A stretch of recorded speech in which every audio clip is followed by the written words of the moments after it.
Hey YouTubers, boys and girls, Rival Xfactor here, and I have a very special guest, DishyAirplane. How you doing today, my friend?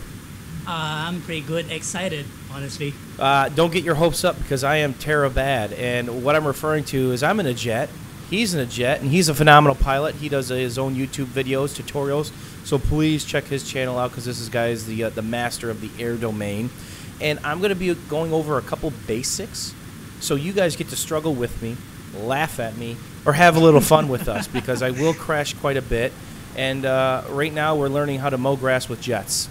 So let's go over a couple of the basics. I'm going to get in the sky here, try to anyway, and we'll get started. Okay, so Dishy, I notice as I move left and right in my jet, my crosshair moves around and there's this little dot. Can you expand upon what that means and how I can use that to my advantage?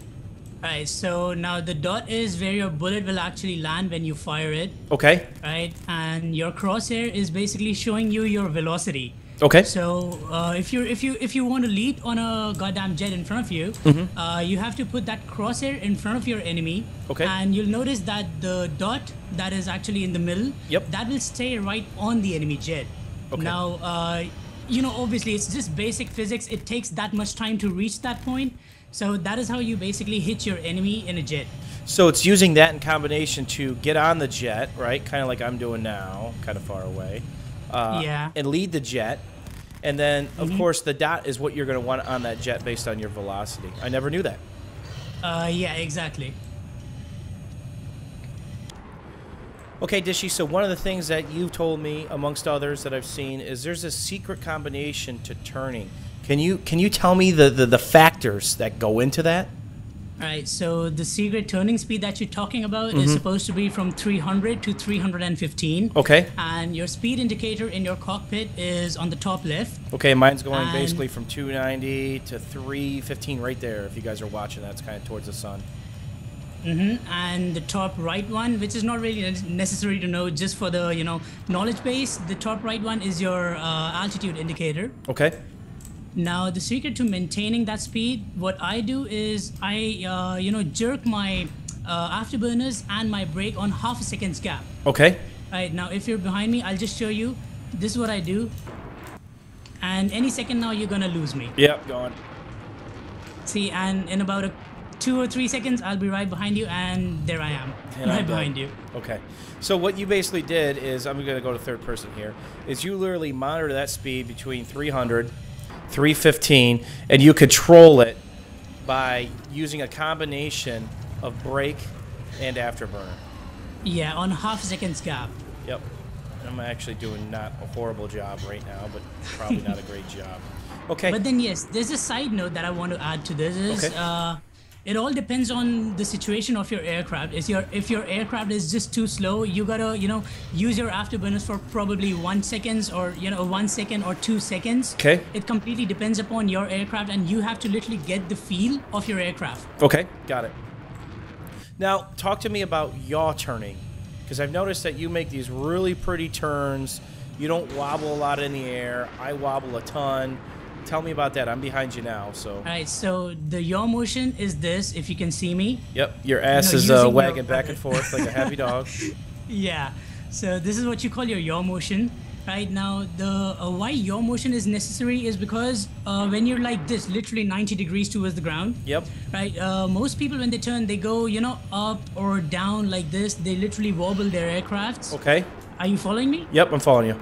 Yeah, now why you need your yaw motion is just to keep that stabilized, right? Now see, I am literally turning in a flawless pattern right now. I'm not going up, I'm not going down. That looks pretty. I'm just making that perfect turn without moving too much. Okay.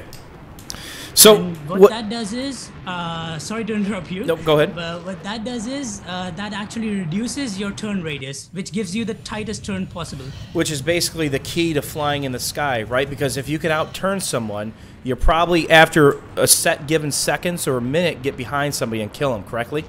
Or exactly. Correct? Okay. So, what we're talking about today in Dishy, is teaching me is position is everything.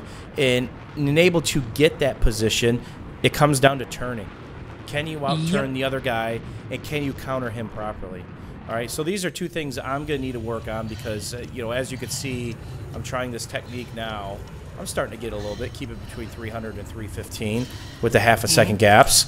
But, you know, the yaw turning is something I'm going to need to work on. The crosshair thing won't be hard for me because I believe I'm pretty used to leading with Plant Side 2 flying mechanics, and then obviously being a tanker, you know, you got to put that those bullets out there pretty far in front of people. Dishy, is there anything else you want to say before we go? I think these two things will be big time for me to work on, and two of the basics. What about, let me ask you this. Let me ask you about a priority of things when you're in a match. What do you worry about first, second, and third? What I worry about when I get in a jet is taking out the enemy jet. Okay. First, then go for the chopper. Okay. And then just get the heck away from the enemy base because of the anti-air.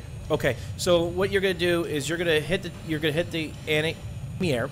You're gonna hit the jet first, or jets. You're gonna hit the chopper. Then don't get baited into their anti-air situation, right?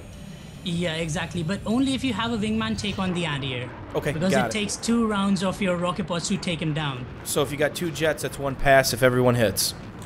Exactly. Perfect. Dishy, I really appreciate your help, and I look forward to, you know, my community seeing me struggle with some of this footage. There will be no slick montages. There will be me hitting sides of barns and sheep and cows and everything else in the game.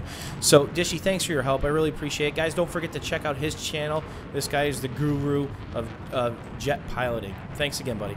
All right. Thanks a lot, man.